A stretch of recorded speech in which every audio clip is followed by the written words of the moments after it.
So it's time again for another PPA Games prediction.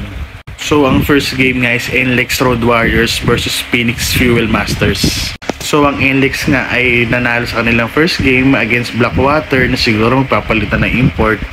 Ang Phoenix Fuel Masters naman ay natalo sa San Miguel Beermen. Alam natin, mahirap talaga kalaban yung San Miguel Beermen. So ang prediction ko dito ay mananalo ang NLEX Road Warriors laban sa Phoenix. Kasi mas magaling para sa akin yung import ng NLEX eh. Tsaka yun na nga, may Robert Bolick, may Robbie Herndon. Tapos madami magaling na players dito sa NLEX Road Warriors. Pero malakas din naman ang Phoenix Fuel Masters. Siguro naninibago lang yung import ng Phoenix talaga. Pero ito na nga, second chance niya para bumawi, para makatulong manalo ang Phoenix. So ang next game nga is San Miguel Beermen versus Blackwater Bossing. So medyo madali to guys eh, diba? Kasi sobrang lakas talaga ng San Miguel Beermen. So kahit hindi na nga nila kailangan ng import eh, malakas talaga sila.